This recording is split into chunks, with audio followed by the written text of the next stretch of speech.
पटना के बेऊर जेल में बंद जेडीयू के बाहुबली विधायक अनंत सिंह को पटना हाईकोर्ट ने जमानत दे दी है। अनंत सिंह पर विधानसभा चुनाव के दौरान दुलारचंद यादव की हत्या करने का आरोप है। कोर्ट ने बाहुबली विधायक की जमानत याचिका को स्वीकार करते हुए उन्हें रिहा करने का आदेश दिया है। अक्टूबर 2025 को मोकामा में चुनावी प्रचार के दौरान जनसुराज पार्टी के समर्थक दुलारचंद यादव की हत्या कर दी गई थी। इस मामले में पुलिस ने अनंत सिंह को मुख्य आरोपी मानते हुए गिरफ्तार किया था। इससे पहले निचली अदालतों ने उनकी जमानत याचिकाएं खारिज कर दी थी, लेकिन अब हाईकोर्ट ने अनंत सिंह को जमानत दे दी है।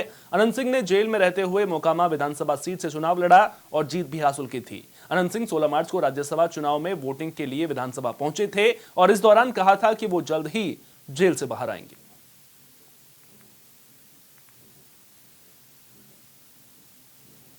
ज्यादा जानकारी के साथ पटना से हमारे सहयोगी अनीश पाठक फोनलाइन पर हमारे साथ में जुड़ गए हैं। अनीश, अब देखिए, पहले लगातार जमानत याचिकाएं खारिज हो रही थी, लेकिन अब हाईकोर्ट से बड़ी राहत अनंत सिंह को मिलते हुए नजर आई है। किस बैकग्राउंड पर अनंत सिंह को जमानत दी गई है? जी सोहन जी, मैं बता दूं आपको कि मोकामा के बाहुबली विधायक जो जदयू से हैं, आनंद सिंह और नीतीश कुमार के काफी करीबी भी कहे जाते हैं।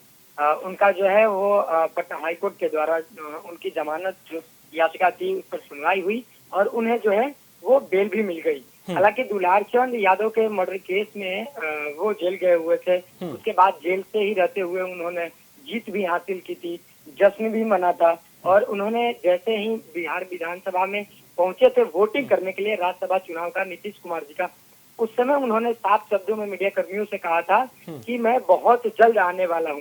तो उन्होंने इशारे में यह बात जो थी वो कह दी थी। लेकिन आज जो है वो सुनवाई हुई, सुनवाई के बाद वो जेल से बाहर निकल गए। तो कयास यही लगाया जा सकता है कि नीतीश कुमार के करीबी होने के कारण जो है वो उनको जेल से जो है वो रिहाई मिली है और उनके समर्थक जो है वो काफी उत्साहित दिख रहे हैं और 20 से 21 मार्च का समय रह सकता है, उसके बाद वो नहीं, लेकिन नीतीश कुमार के करीबी हैं, केवल इस वजह से तो जमानत नहीं मिलेगी। जमानत याचिका जो उनकी ओर से लगाई गई होगी उसे हाईकोर्ट ने देखा होगा, उसमें कुछ उन्हें ऐसा मिला होगा कि जमानत दी जा सकती है, तभी तो जमानत दी गई होगी।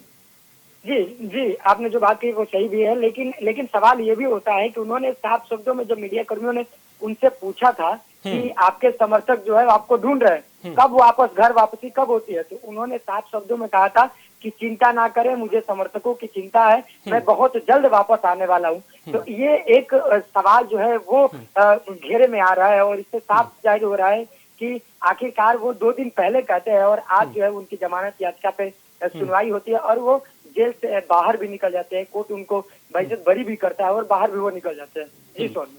अच्छा, एक चीज और बताइए कि अब देखिए, जिस तरह से उन्होंने पहले कह दिया था, उसके बाद हाईकोर्ट के फैसले को लेकर के भी अब सवाल उठते हुए जरूर नजर आ रहे हैं। यानी कि कानून व्यवस्था को लेकर के तो पहले ही सवालों के घेरे में थे अनंत यादव, लेकिन अब जिस तरह से हाईकोर्ट का फैसला आया है तो जो न्याय की प्रक्रिया है उस पर भी प्रश्न चिन्ह लगते हुए नजर आ रहे हैं। क्या सियासी पार्टियों के द्वारा जो विपक्ष है खासतौर पर बिहार में, उसके द्वारा किसी तरह के सवाल उठाए गए हैं इसे लेकर? देखिए, विपक्ष के नेताओं के द्वारा भी इस पर कुछ टिप्पणी टिप्पणी नहीं की जा रही है, लेकिन संभवतः आगे चल करके सवाल तो खड़े होंगे ही और विपक्ष के द्वारा इस पर भी हावी हो जाएगा, क्योंकि जिस प्रकार से इन्होंने कहा और कहने के 2 दिन बाद, राज्यसभा चुनाव होने के 2 दिन बाद जो है वो इनकी लेकिन अनंत सिंह के अगर अंदाज को भी देखें तो वो इसी चीज के लिए जाने जाते हैं, दबंगई से अपनी बात रखते हुए भी नजर आते हैं और शायद ये भी एक वजह हो सकती है कि वो पहले ये कहते हुए नजर आए थे कि मैं जल्द ही जो है जेल से बाहर आऊंगा। बहुत बहुत शुक्रिया अनीस तमाम जानकारी साझा करने के लिए।